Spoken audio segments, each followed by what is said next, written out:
Welcome everyone to today's colloquium. It's a pleasure to welcome Professor Dong Lai, visiting us from Cornell University and TU Institute. He's actually flying in from Shanghai and will be here today and tomorrow. So Professor Dong Lai got his PhD at Cornell and then did a postdoc at Caltech and then went back to Cornell to take a faculty job where he is now, and he's also affiliated with TU in Shanghai. And he works on compact objects, black holes, HEM disks, also planet formation, dynamical problems, astrophysical fluid dynamics, and he's going to tell us about hot Jupiters and super Earth today. So let's please welcome our speaker. Tomorrow morning, I'll be here tomorrow morning. So I'm happy to talk to young people. So very happy to be here, and thank you very much, Willie and others, for the invitation. And so I want to talk about two problems related to exoplanets. Both are related to the spin-orbit misalignment. Okay. So the first problem concerns the spin-orbit misalignment, stellar spin and orbit of the planets, misalignment between that. So we're talking about the stellar obliquity, so the spin of the star, the host star, and the orbit of the planet, the misalignment between that two vectors. Right? The second part of the talk will be devoted to planet spin and planet orbit, that misalignment, planetary obliquity. Okay, so that will be the super Earth system. So obviously, I will be focusing on my own work with a bunch of students over the last few years. And these topics also being worked on in recent years by a number of other people, groups. And so I will be mentioning some of their works also along the way, right? Right, of course, and this is just a very quick thing. Of course, there have been a lot of progress in the last 3 decades on exoplanets. We now have about 5,000 confirmed exoplanets known, right? And these planets have been discovered using radio velocity transit method. Of course, so far, in the coming years, there will be a lot of planets will be found using microlensing and maybe also astrometry, right? And we now know planets are very common. 30% of the stars in the galaxy have planetary systems. On average, each planetary system has 3 planets, super Earth systems. So super Earths are the most common planetary systems in the galaxy, right? And these are, of course, with our diagram, standard diagram, planet mass, and centimeter axis of the orbit, right? Earth is here, you can see, 1 AU, and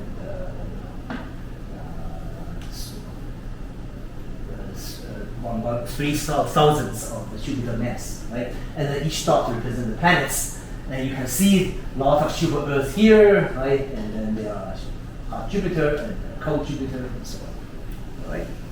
So the first part of the talk will be devoted to hot Jupiters. These are the planets with period less than a few days, or 5 days, or 10 days. These dots, okay? And right. So super Earths, of course, are the first type. The first kind of exoplanet discovered, right, more than 30 years ago, right? And but still, there are a lot of puzzles related to exoplanets, related to hot Jupiters. So one of the most important puzzles are the so-called spin-orbit misalignment puzzle, right? Meaning that the spin axis of the host star is misaligned. So here, the spin axis of the host star is misaligned with the orbital angular axis of the planet. Okay, so that's this misalignment angle is also called stellar obliquity. Okay, and this, of course, it's very different from the solar system, our own solar system, where all the major planets lie in the same plane within 2 degrees, and that plane is also more or less the same within 7 degrees. Is the same plane as the sun's equatorial plane, rotational equator, right? So in astronomy, 7 is roughly equal to 2, so it's more or less a co-planet. Everything is ordered, right? And that's the solar system, right? And this is not the case in hot Jupiter systems. So here it's here is the more or less up-to-date measurement summary of the spin-orbit misalignment angle, right? And the function orbital period. Each dot represents a measurement, and you can see there are a lot of aligned systems, but then also misaligned systems. Right? These are the. By the way, this is projected. I think this is a sky projected misalignment angle. The angle between spin and orbit projected in the plane of the sky. Okay, so you can see a lot of misalignment angle, including angles greater than 90 degrees. So these are the retrograde systems. So meaning that the star, the whole star is rotating one way, spinning one direction, but the planet's orbit is opposite. Right? So this is a retrograde system. So that was a surprise, and first sort of discovered more than 10 years ago. Right? And this angle, spin-orbit misalignment angle, there are several different ways of measuring this angle. Right? This spin-orbit misalignment angle. The most common methods of measuring this angle is the so-called Rosita-McLaughlin effect, right? Where you look at the radial velocity. Right? You use big telescope, look at the radial velocity of the planet, of the system during the transit. During transit, right? So what happens is that the star is rotating, right? So you don't resolve the star, but of course the rotation of the star gives rise to rotational broadening of the line, right? Now, if you have a transit crossing the stellar disk, you can see that basically it can block the stellar light, right? So because of stellar rotation, part of the star is blue shifted, part of the star is red shifted. So when you have, so that's what of course gives rise to rotational broadening. But if you have a transit, so for example, in the earlier part of the transit, the planet will block the blue part of the star, and therefore, on average, if you sum over the stellar disk, the spectral line will be more red shifted. On the other hand, during the later part of the transit, when the planet is here, the planet will be blocking the red part of the star, and therefore the spectral line will be more blue shifted. So by looking at the radial velocity during transit, you can infer this geometry, the angle between the direction where the planet is going through the disk. So that's how this Rosita-McLaughlin effect works. Okay, and by now there are several other ways to measure this angle also, and right. And so this again is the result. Okay, so the question is, how do you produce this spin-orbit misalignment angle? And of course, this question is intrinsically related to the question of hot Jupiter formation, right? How you form hot Jupiter, right? And traditionally, there are two possibilities, and it's always two possibilities. The first possibility is that you have, cold Jupiter form far away, a few AU, right? They form far away, and they form in the disk, and then they migrate in the disk, right? And so you can find hot Jupiter at a young age of the system. So this certainly happens, and in recent years, last 5 years, there are now a few young total hot Jupiter candidates that have been found, including this particular CL Tau. So this is a system where it's young, within 10 million years old. You have a disk, and then you have a signature of very young planet, hot Jupiter, orbiting around the whole star, giving rise to variabilities of the even radial velocity of the star. So this kind of migration or in situ formation, in principle, you could also imagine hot Jupiter may actually form just in the disk, in the region of the disk, right? And that's in principle possible, although it's hard to imagine you have such a violent, hot environment that form giant planets, right? And but this certainly, you could have a possibility young, basically hot Jupiter form in the disk, migrating in the disk, right? And another piece of evidence is that there are several systems, including this one, which was found a few years ago, which is hot Jupiter with two nearby neighbors. Right? So you have hot Jupiter, 3-day period, but then there are two, small planets, super Earths, on both sides of the system. So that means this this whole planetary system was formed in the sort of quiescent disk environment, right? They migrate together or form in situ, right? So this kind of scenario certainly happens, right? Then the question: how do you produce misalignment between stellar spin and the orbit? How do you produce this kind of things? So there have been a number of ideas people have been studied. One of the ideas I can mention briefly here, is that has to do with the star disk binary interaction. So the picture is the following, right? You have a newly formed star, protostar. They have it spinning, right? And the spin axis. You have a disk, protoplanetary disk, protostellar disk.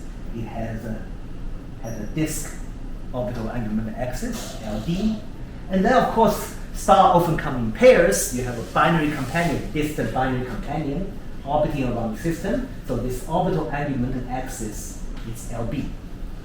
So in general, LD and LB are not aligned, and there are a lot of observations. Star formation people, if you resolve binary star, young binary star, the disk, it's often found that protostellar disk around the individual star, the disk may be misaligned with the binary axis. So that's quite common, right? That's quite common for this. LD is not aligned LB. That's certainly a very general situation, right? Okay, so then you can think about what's going to happen to the angle between S and LD, right? So initially you can imagine when this star forms, you have a disk, S and the disk are aligned, right? But because LB is misaligned, you can imagine you can change this angle between S and the disk, right? And because there's a gravitational torque, right? And so the picture is very simple. So what's happening is that, at least the zeroth order, you can think about the disk as a rigid plate. Now, it's not a plate because it's a lot of a disk, but because the hydrodynamical forces, pressure, viscosity, the different regions of the disk communicate with each other. So to a zeroth order approximation, you can treat the disk as a rigid plate. The different regions of the disk communicate with each other so that they are small warp, right? But they're more or less the rigid plate, right? Right? Okay, so the picture that is, you have this misaligned LD and LB, right? And then they have S spin of the whole star. Then there are two precessions. One precession is that the binary companion will make the disk precess. So LD will precess with around LB. The precession, right? Right? And that precession rate obviously depends on the mass of the binary companion, depends on the size of the disk, right? Depends on the distance of the companion, and so on. Right? That's a typical time scale here, rate we have here, right? Now, on the other hand, when the S and LD, the disks are misaligned, there's also mutual torque between them, right? The disk will make the central star precess. Because the star is not a spherical, it's an oblate shape. The stars have rotation, so it has oblate shape, has a quadruple moment. So the disk, the external body, the disk will exert a torque on the rotational bulge of the central star, and therefore will make S precess around the disk. Right? So that precession rate depends on the disk mass, the rotation rate of the star, and also the size of the disk, and all kinds of parameters, right? So here's the problem, right? You have these three vectors dancing around each other, right? LD precessing around LB, and S try to precess around the disk. What's going to happen, right? And initially, right? You can see initially the disk is very massive, right? The disk is very massive, so you can see this precession rate, the S precessing around the disk, is very fast. It's very fast. So basically, what that means is that even though the LD is changing, precessing around LB, but S is coupled very strongly to the disk. So that basically it's going to follow, right? Right. So it's going to follow because it's strongly coupled, right? So basically, you're not going to generate any misalignment if initially S is aligned with LD. That's strongly coupled. These two S and LD is coupled. But the disk dissipate. You know, the protoplanetary disk does not last forever. The disk dissipate. The disk mass will decrease, so this frequency will change, right? At some point, these two frequencies will match, will be roughly equal. In that case, you can imagine something will happen. So here's what you see, right? So here you see this example, right? So the time, but here is the two frequencies. So you can see initially the spin precession frequency is much larger, and later on these two things cross because the disk mass is changing, right? Now you can see here in this example, I start out with the more or less aligned S and this all this angle. The green is the angle between S and the disk. So initially it's a very small angle, let's say 5 degrees, right? 5 degrees. The S and the disk are more or less aligned. So you can see they're more or less aligned and it does not change, right? Because S is strongly coupled to the disk, right? So it does not change. But you can see as time goes on, that when the two frequencies cross each other, there are the resonance phenomena. This angle can be pumped up dramatically, right? They increase dramatically, and you can produce big angle, right? In this case, 50 degrees, 60 degrees, right? And so this is the resonance phenomena. When these two frequencies are roughly match each other, they, the mutual interaction, this inclination angle can be generated, starting from a small angle. Okay. So this is a very natural way to produce misaligned stellar spin and disk. Right, the spin disk. Then the question is, what we care about is what about hot Jupiter? Does this produce misaligned hot Jupiter? Does it produce misaligned hot Jupiter? The answer it's not so clear. It's actually not necessarily the case. The reason is that if you imagine a hot Jupiter form, earlier, you reach its closing location very early in time while the disk is still around, basically the spin of the star will be strongly coupled to the disk, hot Jupiter's orbit. When the hot Jupiter is very close, the orbit of hot Jupiter is strongly tied to the spin plate. The mutual torque is very strong. So they effectively, this whole thing is strongly coupled. Right, the disk, hot Jupiter orbits are strongly coupled to the spin, and therefore no resonance. You cannot have this resonance. In this example, you can see this, no resonance. So you cannot generate large stellar obliquity. So just because you can produce large misalignment between the disk and the spin of the star does not mean you can produce misaligned hot Jupiter. So this actually can provide a strong constraint on the formation, in situ formation of hot Jupiter. Okay, so that's the first class of mechanism of forming hot Jupiter, right? Sort of the disk migration, in situ formation. It's not easy. The conclusion is that it's very difficult. It's in general quite difficult, and to produce this misaligned stellar spin, misaligned stellar obliquity. Okay. Now the second class of mechanism of forming hot Jupiter is so-called high eccentricity migration, right? And worked out by many people over the years. And the idea here is that you have hot Jupiter form far away, a few AU away, and then you have some kind of companion, right? Could be a stellar companion, could be another planet, or multiple planets, right? Through mutual gravitational interaction, secular interaction over long time scale, the planet's orbit get pumped into high eccentricity, right? The interaction between the companion pump the planet into high E orbit. And this could be the Nidov-Kozai effect, or could be secular chaos effect, and then the planet get very close to the star, and then once the planet get very close to the star, it can have, the tides raised by the star on the planet can become very strong, and you get tidal dissipation. And the tidal dissipation can basically dissipate energy, orbital energy, bring the planet eventually close to the orbit, to the field day orbit. That's how you form this Jupiter. So this is sort of the general high E migration scenario, right? And there are many different flavors of this depending on how you use, what kind of companion you're dealing with, right?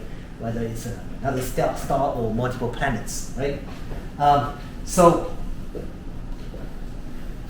I would say this kind of class of mechanism, there's still a lot of uncertainties in the physics. The most important one has to do with the physics of tidal dissipation in the planets, right? So when you have a planet initially a few AU, they get pumped into high eccentricity. You need to bring it close. So that means you need to dissipate a lot of energy in the planets. That energy put into the planet may make the planet very dangerous because the planet may inflate. So it's actually not so clear.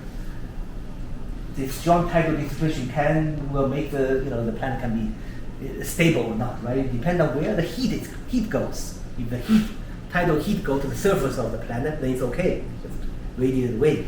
But if the tidal heat goes into the bulk region of the planet, then the planet may inflate a lot and then get tidally disrupted. So this is one of the main physics uncertainties of all this high heat migration scenario.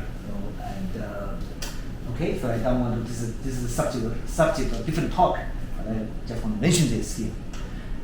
Okay, so now let me go back to the problem of misaligned stellar spin. So I said there are several different flavors of this high heat migration depending on the ways in which the planet eccentricity gets pumped into high eccentricity, right? So as an example, let me focus on the Lidov-Kozai driven migration, right? Lidov-Kozai migration. One particular flavor of high heat migration. Now, Lidov-Kozai effect, I'm sure some people know this already, but let me just, for those who have not know this, this was discovered, actually rediscovered in the 1960s when, a lot of artificial satellites get launched from Earth, right? And people worried that, the safety, how long this satellite can be stable, right? This near-Earth satellite, had a very close orbit. They are very close to the Earth's surface, 10 kilometers, 20 kilometers, 30 kilometers above the surface. They're circular orbit, right? So people worry that if the planet eccentricity become, slightly large, then of course it's going to eccentric orbit will punch into under the Earth's surface. That would be very, very dangerous, right? So people worry that perturbation from the moon make the Earth satellite fall, right? So this is how Lidov discovered this effect, right? And so that's the key. There's a physics. Here's the setup, right? Basically the problem here, right? So here is we have a star, we have planets here, initially circular orbit, right? Far away from the star, and you have a binary companion, right? And you ask, what's the effect of the companion on the orbit of the planet? Well, the first thing, if you ask a freshman physics student, right, is that not much. Basically, the orbit will precess around the binary axis. Basically, the companion will exert a torque on the orbit. Will not change the shape of the orbit. Will make these orbit precess. So the planet orbital axis will precess around the binary orbital axis. That's the first thing you will expect. But what's surprising is that that's what the Lidov-Kozai effect is that what's surprising is that this is not the only effect that happens. It turns out that if the inclination angle is greater than 40 degrees, a circular orbit is unstable. Below 40 degrees, the circular orbit is completely fine, just stay circular. But if it's above 40 degrees, the initial circular orbit is no longer circular, can no longer be stable. Okay, and moreover, if the initial inclination angle is large, say close to 90 degrees or 85 degrees, then the shape of the orbit, the eccentricity of the orbit become extremely large. So here is the example. It's basically time. 1 minus e, so initially e is equal to 0, so 1 minus e is equal to 1. So initially 0 eccentricity. You can see when you have an inclined companion 85 degrees inclined, this eccentricity becomes very large. You can see the 1 minus e equals to 10 to the minus 2. So eccentricity is 0.99. So you can undergo this nonlinear, become very eccentric, of course go back and oscillate. Okay? At the same time, the inclination also oscillates. So this is a so-called Lidov-Kozai effect. It's one of the surprises in celestial mechanics. You have to calculate it and, to find this effect. Okay, right? And so in the case of high E migration, what happens is that you have a cold Jupiter to begin with and a few AU, right? And you have a binary companion far away, but highly inclined, and then they get this planet orbit get pushed into high eccentricity. And high eccentricity phase, the orbit of the planet, the tidal dissipation may happen, and then eventually dissipate the orbital energy and making hot Jupiter. So that's how it works. Now, what's going to happen to the stellar spin? What happens to the stellar spin as the planet undergoes this Lidov-Kozai oscillation? Well, the planet spin does not sit there. It's not sitting there. It's actually changing, right? The reason, of course, is that the stars, again, the star rotate as oblate shape. So even though the planet has small mass, nevertheless exert a torque on the star. So basically, the star S will precess around the orbit of the planet. They have mutual precession, of course. S precess. They mutually precess around each other. But spin, typically L is larger than S, so S precess around L. Right? So the precession rate depends on the distance, right, of the planet, the eccentricity, depends on the mass of the planet, and so on. Right? So the stellar spin does not just sit there; it's actually undergo precession, undergo this, try to precess around the L. Okay, so so we have the following problem: 3-axis simple problem where you have a right. The binary orbital axis is more or less constant, fixed. You have a planet's orbital axis, the hot Jupiter. This one you want this L of the orbit of the planet. You have a stellar spin axis, right? Right. So S stellar spin tries to precess around this L, but as I just said, L is not constant. It's changing. L is precessing around LB. It's also undergoing nutation. It's wobbling basically. Precessing with the wobbling, right? This is a Lidov-Kozai cycle, right? So you can see this is actually the same problem. Basically, you have this dynamic of 3 axes, right? Right. On one hand, S tries to precess around this L, but on the other hand, L is not fixed. It's doing all kind of changing. It's moving around with the different frequencies, right? And the question is, what's going to happen, right? And what we care about is this angle. Omega theta SL, the angle between S and L. This is the stellar obliquity. That's what we care about. Okay, what's going to happen? Well, and the question, can S keep up with L? So the answer obviously depends on this relative rate of these two frequencies, right? These two frequencies, the precession rate of the spin, the precession rate or nutation rate of the orbit, planet orbit, right? If you can easily imagine, if the spin precession rate is large, that means S is strongly coupled to L, then we call this adiabatic evolution, right? So basically, in that case, the angle between S and L will be constant, right? So the point, I always like to make an analogy. Basically, if I'm slowly moving around Wei Hui Li, slowly, my son tries to move around me, right? But if he runs very fast, then he will always within my orbit, right? He will always follow me, right? Basically, it makes sense. Even though I'm moving, but he's moving very fast, right? So that's right. So this angle is not going to change, right? The other limit is not adiabatic limit. It's also easy to understand. The interesting case is the adiabatic case, where these two frequencies are comparable. In that case, as you can imagine, there's resonance phenomena, right? And you can generate interesting dynamics, right? And this cartoon, you can see if you pay attention to the red and blue, right, representing the planet orbital axis, stellar spin axis, you can see, even though initially this angle between red and blue are 0, but they wander around almost chaotically, can become very large, right? And become very large during the Lidov-Kozai cycle. It is really chaotic. You can actually prove this both numerically and actually semi-analytically. Show this is actually chaotic evolution, And you can do all the steps for those people who like nonlinear dynamics. You be familiar with this kind of diagram. I'm going to skip, right? And this is sort of the classic, if you search logistic map, and this is a classic sort of chaotic phenomena with simple equation. You can see the chaotic behavior, right? The point is, it is chaotic. You can actually develop theory of under what condition the spin evolution of the star is chaotic, right? And using the idea of overlapping resonances.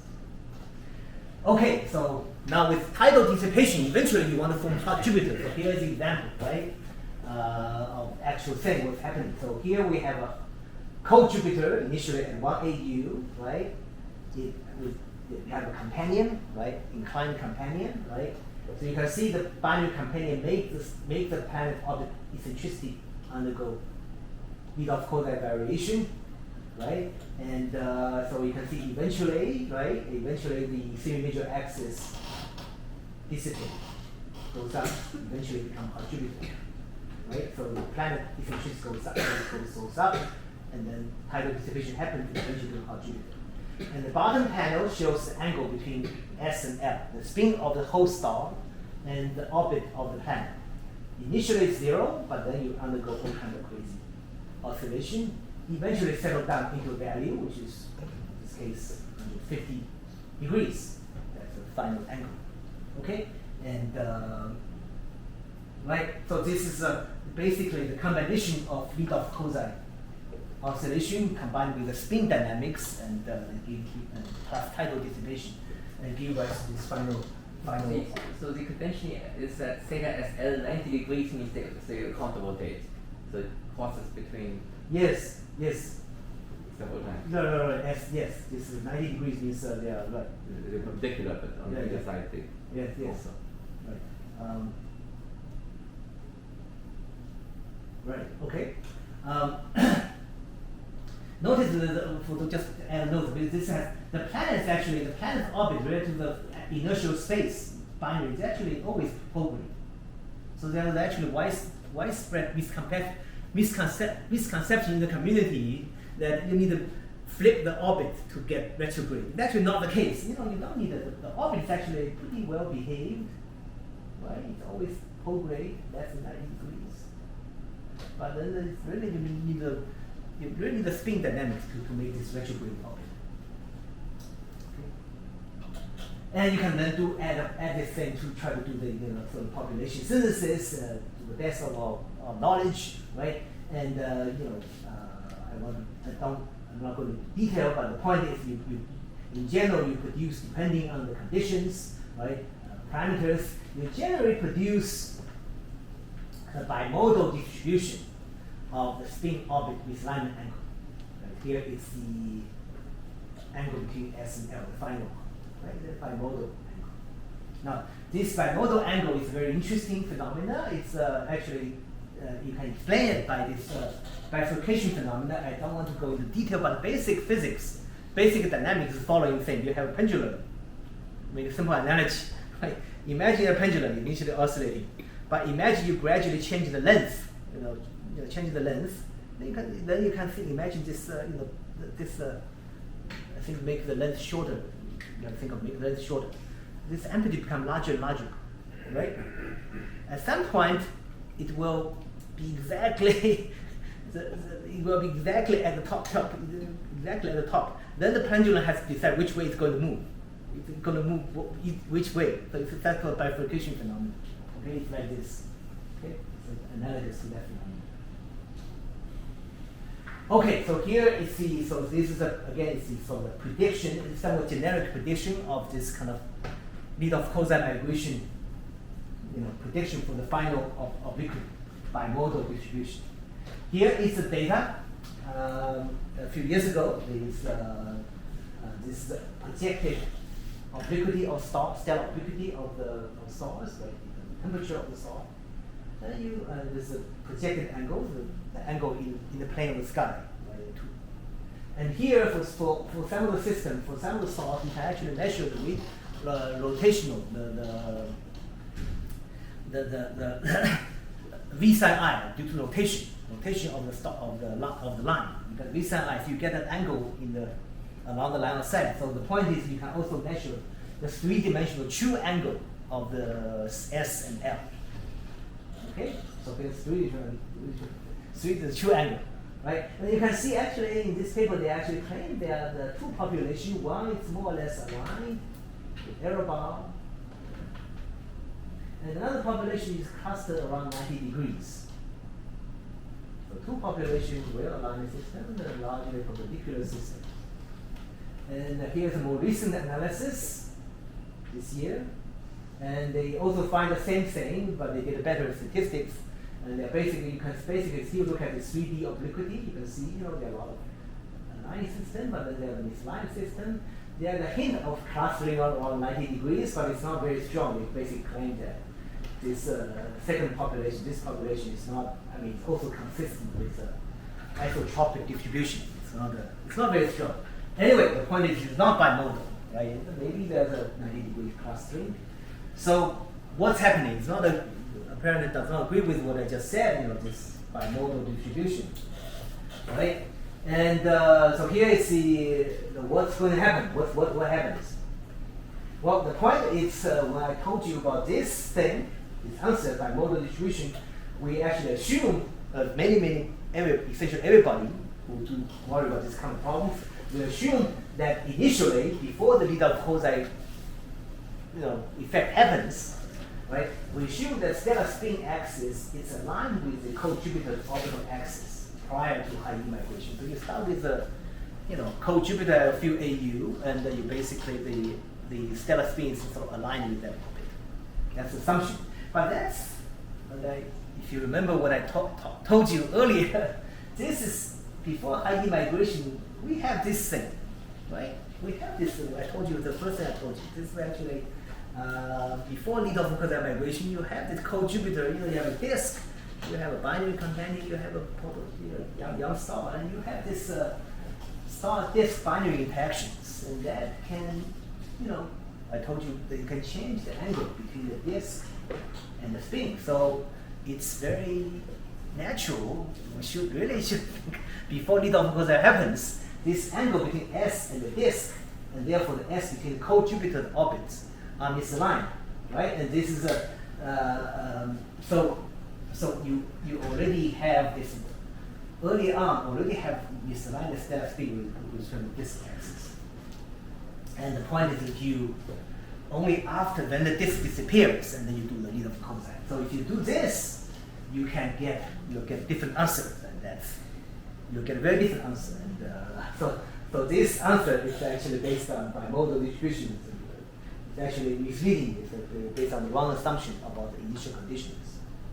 And if you take into account of the prior history, right, you get very different answer. Right? So basically, initially 2 stages. In the first stage, you have this co-Jupiter embedded in the disk, right? And then binary companion changes the orientations, and then you do lead of cosine, right? 2 stages, and you get a very different answer. You can see in this case, you get a lot of retro, 90 degrees, but some retrograde systems, and this can be explained qualitatively and theoretically, right? And so this, I guess, it's more closer to the actual data, right? Not quite, but it's closer. Certainly, it's not bimodal. You can imagine some of the system, retrograde system, they get the spin orbit angle get damped with a damping mechanism. Okay, so that's the first part of the talk. Right? Okay, let me just summarize. Right, so the 2 general classes were still, even after 20, 30 years of discovery of hot Jupiter, we're still debating about the formation mechanisms of hot Jupiter, right? There are 2 classes of mechanisms. The first one is the formation migration in the protoplanetary disk. That certainly happens for some hot Jupiters, but it's probably difficult to produce large misalignment, large stellar obliquity. High E migration also, the physics is also should operate and can naturally produce large stellar obliquities, especially if you combine all the physics ingredient, right? And Okay, and I told you there are some puzzle and physics issue, right, involving some of this mechanism. For example, does the planet survive high migration, right? And another issue I did not, the interesting puzzle is that the observed obliquity apparently depends on mass or temperature of the whole star. And that was interesting thing that we don't quite understand. Other than the hand waving, just say, well, different star is different, so we don't really know what's happening. All right, so let me move on to the second part of the talk in the remaining 15 minutes. Okay, super Earths, right? So we're talking about this thing, this super Earths. There's also a lot of debate the formation of super Earths, closing super Earths, right? The debate has to do with the migration, whether they form somewhere far away, undergo migration, how much migration you have, versus in situ formation, almost no migration, right? And of course, we care about super Earths because there's a lot of interest in characterizing the atmosphere of super Earths currently and in the coming years also. Right? And the question I want to address in the remaining 10 minutes, 15 minutes, is what are the expected spin obliquity of the super Earths? Spin of the planet, orbit of the planet around the star. What is the angle, right? And the take-home message is that some super Earths in multi-planet system, this is important. Not single super Earth, but super Earths in multi-planet system should have significant obliquities. Despite the fact that super Earths are very close to the star, tidal interaction is very strong. Tide will try to align S with respect to L. Despite strong tidal alignment, when you have multi-planet systems, you should be able to, some of this obliquity should survive. It should be there. Okay, that's the take-home message. So let me go back a little bit. Why do we care about the planet obliquities? Right? And well, this is sort of obvious because planet obliquity affect the climate, surface condition of the planets by changing the insolation, the sunlight from the star, right, on the planets. Will change the circulation, the language cycle, the obliquity will give rise to precession, and so on, right? In the solar system, there are a wide range of obliquities. Each of these numbers has some story. People, planetary scientists have made a story out of the thing, try to decipher what's happening. Why it's big, why it's small, right? And so the point is, this obliquity reflects the formation and evolution history of the planet. Giant impact collision of planets, and the secular resonances, which we want to talk about in a minute. Now, obliquity of planets, so far, there have not been a lot of observations so far. There are a few, constrained on distant planet mass companion from direct imaging. Martha O'Ryan has some work on this thing, but other than that, there's not much is known. Okay, and I think in the future there will be constraint from transiting planets. That will be very interesting. And again, large obliquities can affect atmosphere condition transit signatures, and I think it will be interesting. And there's also dynamical effect of the obliquity. For example, when you have finite obliquities, the planets, then there will be sort of tidal dissipation, right, in the planets, and that can generate extra heat in the planets, inside the planet, that can affect the condition, surface condition of planets, and also, of course, affect orbital evolution. So that's why we care about the obliquity of the planets. So now back to super Earths. How do we generate obliquity? Okay, so there's still, as I mentioned, there's a lot of debate as to the formation of super Earths. But one thing that more or less consensus is that the formation of super Earths likely involve giant impact, meaning collision between planets, basically. The reason for that is that observationally, many Kepler multi-planetary systems are at the edge of dynamical instability. They're very packed. Okay, they're very packed, So if you put another planet in there, they will be unstable. So the general thinking is that they likely have gone through a dynamical instability phase. So they form, in the protoplanetary disk, and then they're initially very packed, a lot of planets close by, and then the disk is gone, and then the whole system is unstable, and then when you have instability, the planet will collide, right? And can happen. So that's now when you have planet collisions, right? Then one can show, we did it in the paper, that you can actually produce broad distribution of obliquities. This may sound a little bit strange because you can imagine initially everything is co-planar, right? Co-planar. How do you get this misalignment? Right? The reason is that as long as the initial inclination is not perfectly co-planar, there's some slight small mutual inclination. How small is small? This is the angle, radius of the planet divided by semi-major axis. So as long as this angle, the initial mutual inclination is much larger than this, even though if you look at far away, they're co-planar. But when the two planets come close together, impact each other, they actually become three-dimensional because they're so close, right? And and you can analyze this. And you can actually derive this analytical distribution. You can actually agree with the simulation, okay? And the point is that super Earths, when they have giant impacts, they will have broad range of large primordial obliquities. Okay? Now, you have this natural way of producing large obliquity. Then the question is, what's going to happen later?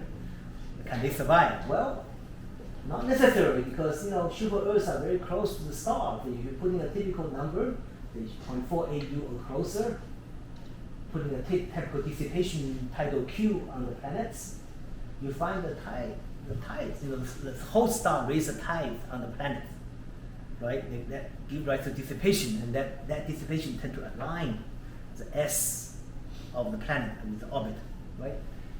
So this basically, by itself, right? If you only have one super Earth, the tidal effect will tend to align the spin of the planet with the orbit, right? The time scale is very short, 30 million years. Of course, there's some uncertainty on this Q, tidal Q. But if you take typical, empirically constrained the terrestrial planets, right? Tidal Q, you get a relatively short alignment time scale. So you should, so isolated super Earth will have aligned spin. So despite the fact that initially they may have large primordial obliquities, but the tides will erase it.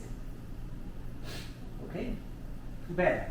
However, this is not always the case because the super Earths often have companion. I mentioned earlier, on average, super Earth system have three, come in three, right?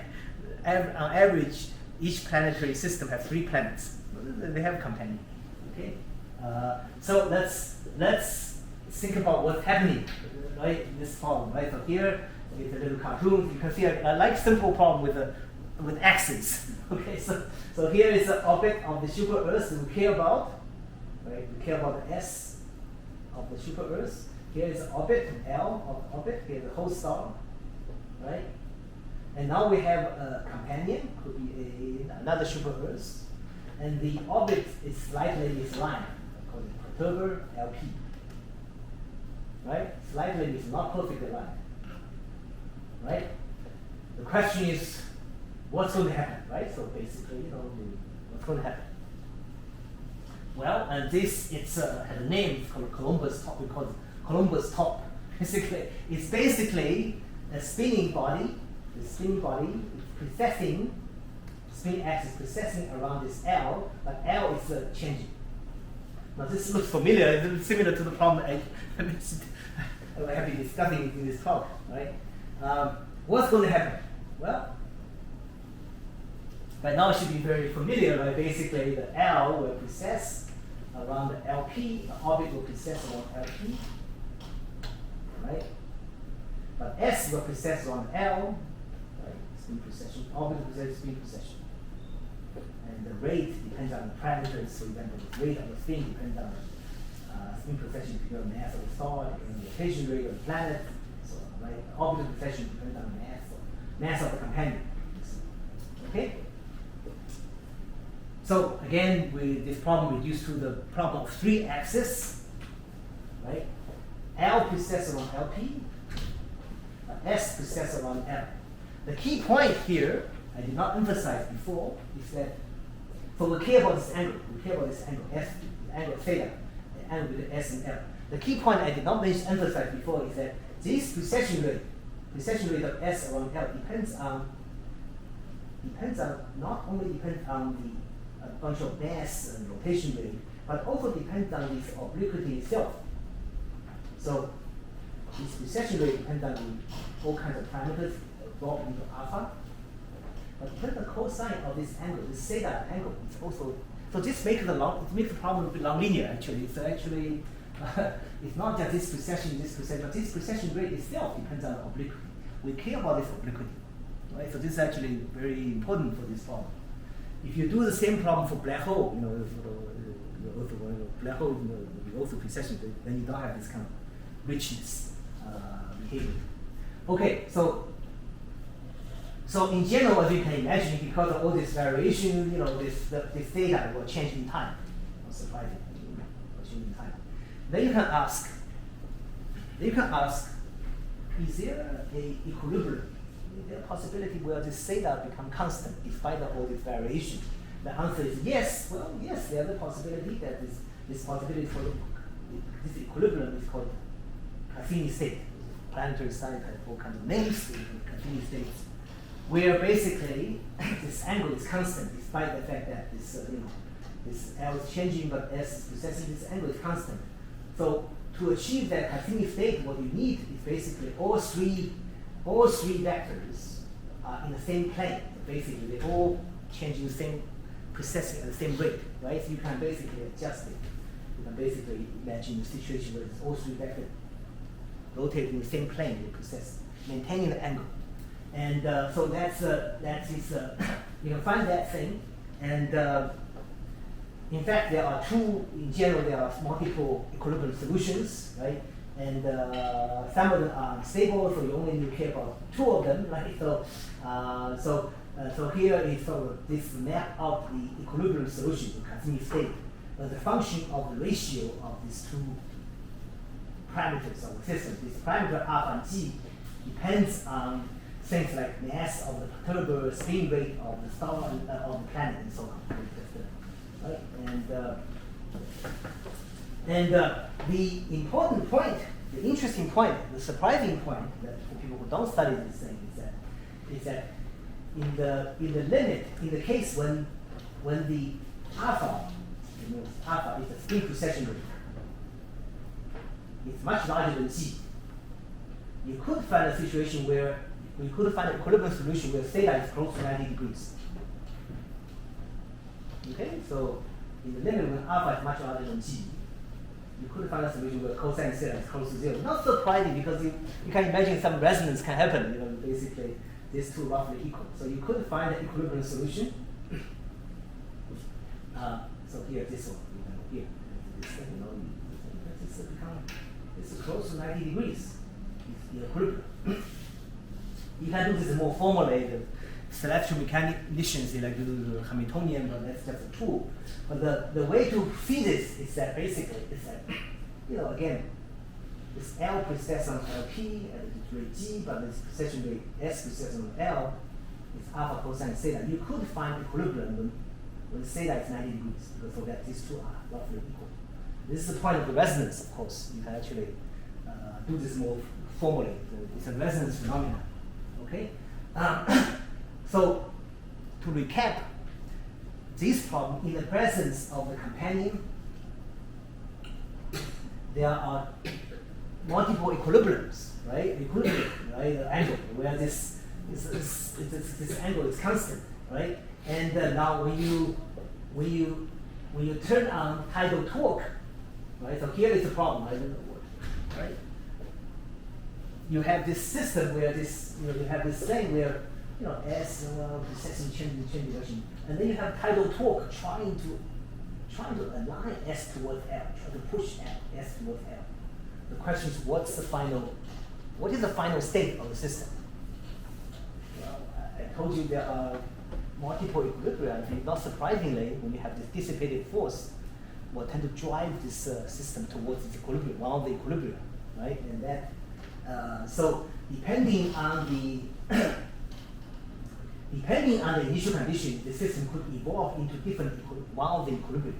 And this interesting equilibria is that this equilibria could have large angle, okay? Could have large spin obliquity, okay? And right, so this can be, for example, if your initial angle, spin orbit angle is small, then you always align, you drive toward alignment. If you are in this region, then you always drive towards 90 degrees, non-trivial equilibrium, and equilibrium, right? And right, and if it's in other region, then you have the probability, and the transition is probabilistic, right? And that can be calculated. So there's some technical things that people did. Very nice. Anyway, the point, again, we just recap, right? In the presence of companion, tidal torque does not erase obliquity. Instead, it drives the spin axis towards a tidal Cassini equilibrium, and which can have appreciable obliquity. So that's the key sort of take-home message, okay? The thing does not have to be zero, basically, even though tide try to align this thing, okay? Now, in the last minute, I just 2 minutes, I just mentioned, so far I talked about the simplest problem, one companion, right?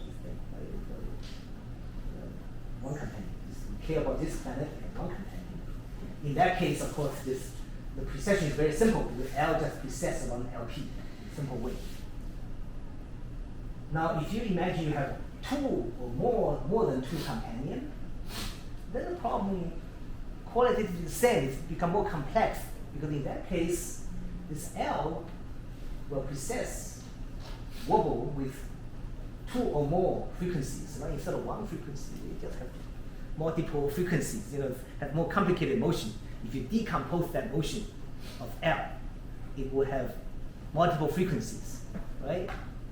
So that's basically the same problem, right? So S tries to precess around L, but L is undergo this multi-frequency wobbling with multiple frequencies, right? And what happens the question is what's going to happen when you turn what's happened to the system? And it turns out this problem is actually quite important in planetary science. In fact, this is related to the mass obliquity evolution. Mass, it turns out, has the spin axis of mass. It turns out it's chaotic. You cannot predict it long-term in the long-term evolution. And this is a well-known celebrated work by Jacques Lascar in Paris, and 20 years ago, 50 years ago. And the reason for mass obliquity, wandering around all chaotically, is because, right, again, the spin of the mass is precessing around L, but you have multiple planets in the solar system. So the mass's orbit axis it's wobbling with multiple frequencies, right? And when you have this kind of situation, it turns out under some conditions having to do with resonance overlap. Right? I told you about this resonance before. This resonance. Right? This resonance. It's just one. But imagine this, when you have multiple frequencies, multiple G's, you have multiple resonances. You have resonance overlapping, and that can give rise to chaos. So that is the underlying dynamics of this chaotic evolution. Overlapping resonances, spin orbital resonances. So back to our problem, right? We have S of the precession of L, but L wobbles, right? With more than two frequencies. What's going to happen? Well, you can imagine you could get interesting phenomena, and in particular, you can get some unexpected, non-trivial obliquities, basically, called a mixed mode equilibrium. Right? A bit technical, but okay. So we can actually predict some of these final obliquities. Okay. Again, this is the key message without going into the technical details. Basically, in the presence of multiple companions, tidal torque does not erase obliquity. Instead, it drive some axis towards one of the tidal Cassini equilibria and maintaining a permanent equilibrium. Not always, but depending on initial conditions. And that can affect orbital decay because it can affect this, we generate type of dissipation. The energy is coming from the orbit, essentially, right? The orbit can decay. And people have speculated about the formation of ultra short period planets using this kind of mechanism. Okay, so that's all I want to summarize, I want to say today. So I talked about 2 topics, but I think all of this, you can see they're actually related somewhat in terms of dynamics. They all involve a few factors, moving around each other, right? And okay, so that's it. Thank you.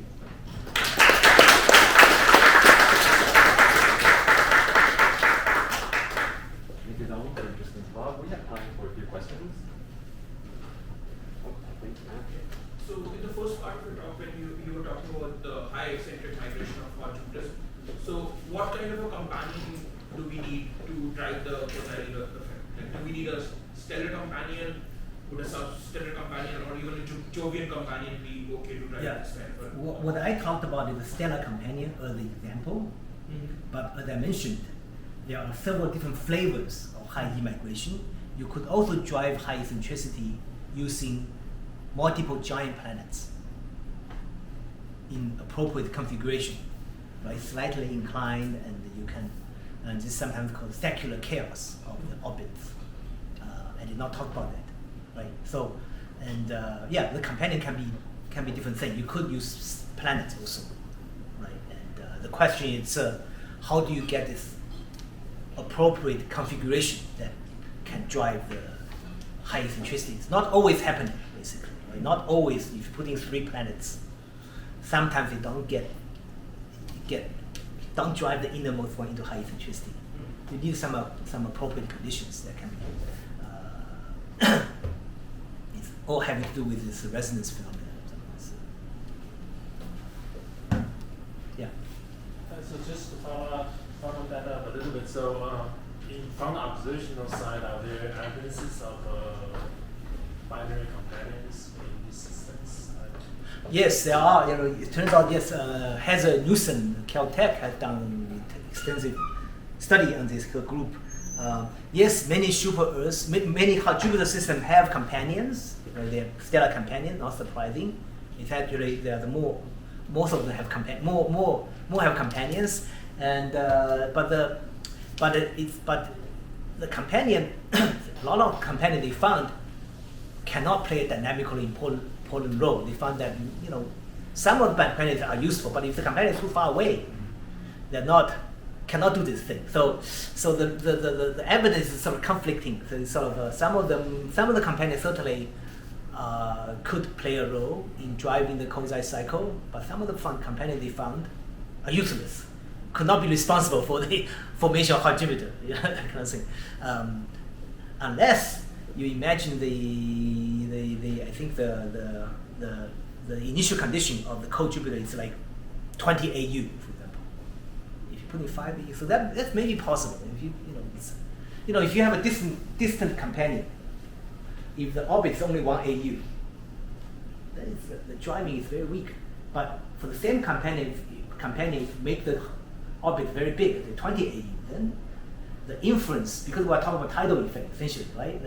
Essentially, the binary can drive can be more effective. So it depends. So we generally think cold Jupiter form a few AU, 5 AU. But if you put in 20 AU, then it's possible, but then it would involve different scenarios.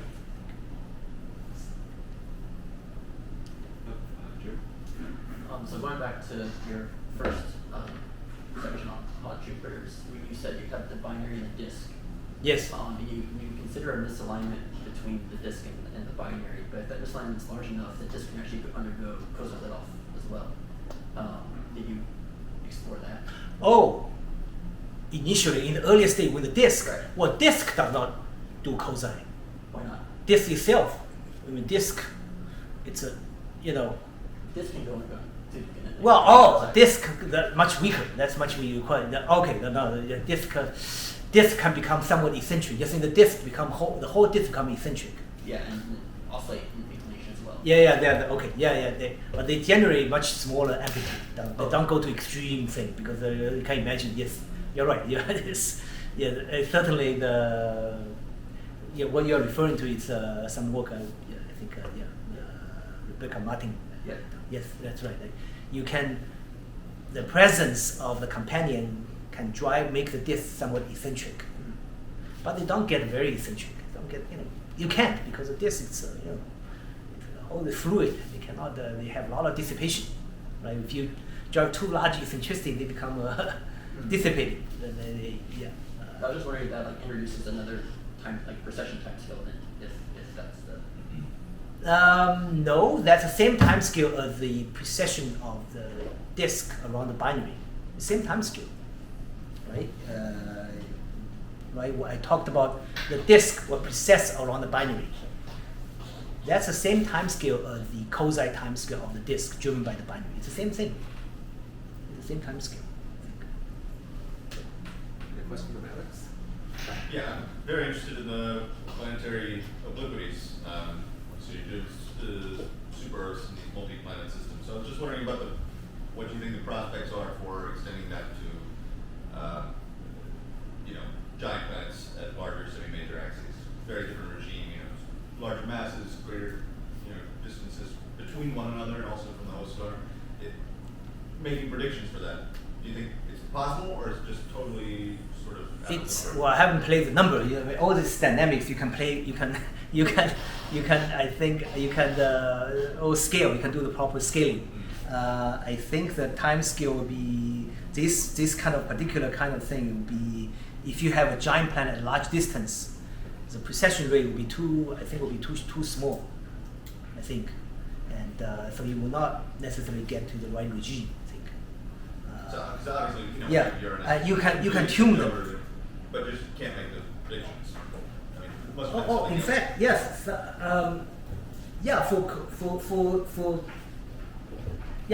the you go back to the origin of Saturn's obliquity. There are similar kind of things. Basically, the secular resonance phenomena producing that. In some way, it's similar. Indeed, you could imagine Saturn's obliquity. I think it's Saturn, right? Saturn's obliquity 23 degrees produced by these kind of things. Yeah, indeed. What I thought you were talking about much further away planets. So further away planets, for example, the direct imaging. I mentioned the direct imaging planets that probed, studied by Martha Bryan. Not at 100 AU. But those are much further away. In that case, I think the precession rate will be too low for this kind of thing to happen. So I think for those far away planets, the obliquity is more or less primordial, and because there are no tides. In that case, no tides. By the way, there are no tides when you have planets so far away. Tides is not important, right? And so whatever you produce is what you early on is a remnant of the early phase.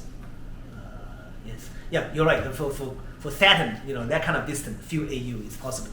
Yeah, I mean, thinking from the exoplanet perspective, obviously. So at 100 AU, you're only direct imaging anyway. But yeah, so that certainly happens. So AU at the 10 a few AU, the tidal effect, tidal alignment is not important, right? So I'm pretty sure cold Jupiter they would have. Many of them they could have a large obliquity. That's certainly that's naturally expected. Many of them. We actually written some paper on that. Okay, so that brings us to the end of this week's colloquium. Let's thank Dong again.